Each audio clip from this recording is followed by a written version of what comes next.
La matinale de Radio Classique avec David Abiker. 7h13, c'est l'heure des voix de l'économie. Avec Fortunéo, la banque qui va vous faire aimer les chiffres. Fortunéo, j'aime ma banque. Charles Bonner, votre invité ce matin, c'est le directeur de la rédaction du magazine Investir, bien connu des services de Radio Classique. Bonjour François Monnier. Bonjour Charles. Depuis une semaine, le Moyen-Orient s'est embrasé. Israël a attaqué l'Iran et ses capacités militaires. On l'évoque tous les matins, les conséquences de cette guerre dans nos journaux. On va s'intéresser au pétrole plus spécifiquement. Immédiatement, le prix du baril a flambé avant de retomber. Comment peut-on expliquer ce brusque mouvement ? D'abord, c'est vrai que lorsqu'on est dans une zone très riche en énergie, l'impact il est tout de suite immédiat parce qu'on craint un embrasement. Et on voit tout de suite la première réaction, c'est une réaction d'inquiétude, voire un mouvement de panique. Mais il s'avère que si on regarde dans toute l'histoire des crises géopolitiques depuis la Seconde Guerre mondiale, on voit que finalement les marchés ont une capacité d'adaptation extrêmement importante. On observe que généralement la bourse est capable de progresser un an après l'arrivée de ce conflit, l'arrivée d'une guerre, l'arrivée d'une forte tension géopolitique. C'est ce qu'on observe depuis la Seconde Guerre mondiale. On a eu finalement 11 événements tragiques et au cours de ces 11 événements, 7 fois, on a pu observer qu'on avait une tendance positive. Cette évolution positive, on l'a pu la voir lors de la guerre de Corée, en 1950, lors de la crise de Cuba en 62, lors de l'assassinat de John Fitzgerald Kennedy en 63, lors de la crise du golfe du Tonkin en 64, lors des deux guerres du Golfe, 1991-2003, lors de l'intervention en Libye en mars 2011. Finalement, on a, lors d'un conflit ou d'une forte tension géopolitique, on a observé que 4 situations négatives, 4 baisses des marchés. On a eu lors du blocus de Berlin en 48, lors de la guerre de Syrie en 2014 et lors de la guerre en Ukraine. Mais à chaque fois, finalement, les baisses, elles sont assez limitées. Lors de la guerre en Ukraine, entre février 2022 et février 2023, Wall Street n'a perdu que 1%. Finalement, c'est lorsque on a eu les attentats du World Trade Center en septembre 2001 qu'on a observé vraiment un décrochage du marché. Et un an après cet attentat, Wall Street perdait encore 11%. Mais finalement, on le voit, les marchés sont capables d'encaisser ces chocs. Et c'est vraiment un drame humain, mais c'est pas un drame économique. Et pour revenir au conflit actuel, l'indicateur qui est le plus observé, c'est celui donc du pétrole. Le baril de Brent de la mer du Nord, qui est la référence donc en Europe, est à $77 ce matin. C'est un niveau plutôt élevé. Est-ce qu'on peut s'attendre à ce que le prix baisse avec le temps ? La baisse, elle sera orchestrée si on observe que derrière ce conflit au Proche-Orient, ça génère un ralentissement économique au niveau mondial. Pour l'instant, on n'est pas dans ce scénario-là, et il faut voir qu'il y a beaucoup de spéculateurs qui misaient plutôt sur une baisse, qui ont dû déboucler leur position, et c'est ce qui a expliqué à court terme le rebond des prix de l'or noir. Et comment les entreprises arrivent-elles à chaque fois à s'adapter au désordre du monde ? Elles peuvent travailler sur différentes zones géographiques. Elles peuvent aussi adapter leurs coûts, mettre en place des mesures d'économie. Et puis surtout, elles innovent. Elles arrivent à créer des nouveaux produits. Et c'est en trouvant des nouveaux relais de croissance qu'elles arrivent à traverser toutes ces crises. L'autre guerre, c'est la guerre qui fait le plus de dégâts économiques. C'est la guerre commerciale. Et là, les entreprises, c'est plus difficile de s'adapter. Oui, c'est plus difficile. Et là, on est dans une situation extrêmement préoccupante.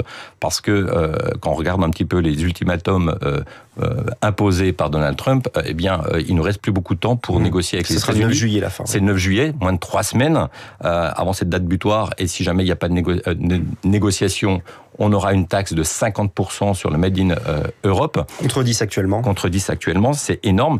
Et plutôt que de négocier, on voit que la France a choisi une position un peu délicate, puisque Emmanuel Macron pousse la Commission européenne à muscler ses échanges avec l'administration Trump.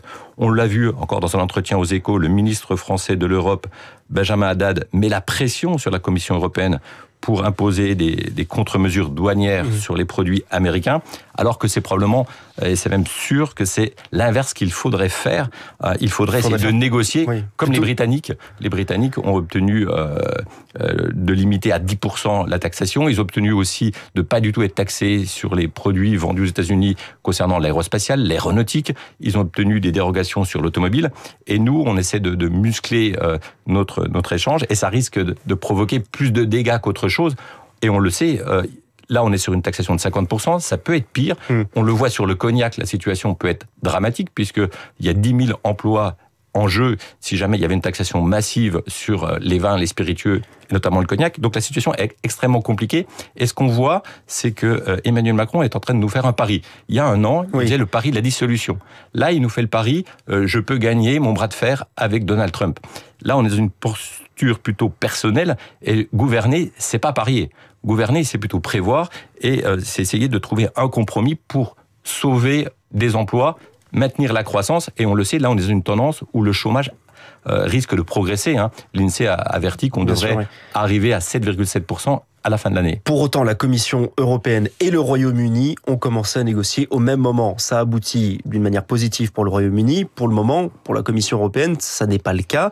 Est-ce que derrière, c'est toujours la bonne stratégie à adopter ? Est-ce que c'est ça aussi peut-être la raison de la volonté de la France de vouloir être dans une démarche de riposte désormais ? Disons qu'on a le sentiment que la France pousse la Commission européenne à vouloir des contre-mesures, à muscler le dialogue, alors que les Italiens, les Allemands sont plus dans une position de compromis. Et donc ça met en avant la France et ça risque de provoquer plus de dégâts qu'autre chose à l'égard des produits français, alors que l'automobile allemande ou les produits italiens pourraient être plutôt épargnés. Donc la situation est compliquée. On parle d'une taxe de 50% sur les produits européens, mais il y a aussi une autre taxe qui est en train d'émerger, c'est une taxe sur les capitaux, ce qu'on appelle la revenge tax.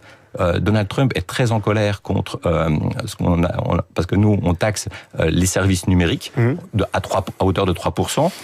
En 2024, ça nous a rapporté 780 millions. En 2023, c'était 680 millions. Et quand on taxe les services numériques, on taxe bien sûr les valeurs, les sociétés technologiques, les grandes valeurs technologiques américaines. Et donc, il veut imposer une revenge tax, c'est-à-dire taxer à hauteur de 20% les revenus des capitaux.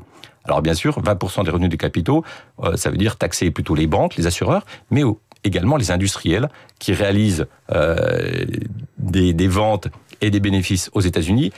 À partir du moment où ils voudront rapatrier leurs dividendes, eh bien, on peut leur imposer une retenue à la source de 20%. Donc, on voit que les mesures de rétorsion des Américains sont extrêmement élevées, extrêmement préoccupantes. Et ça, pour l'instant, la bourse, les investisseurs ne l'intègrent pas encore tout à fait, et parce qu'on pense tous qu'il y aura une négociation in fine. Mais pour l'instant, en tout cas en France, on n'en prend pas du tout le chemin et la situation est très préoccupante. En 20 secondes, vous avez évoqué l'accord avec le Royaume-Uni. Est-ce qu'on peut parler d'un bon accord ?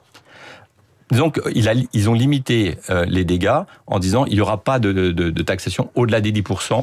Globalement sur les produits vendus aux États-Unis.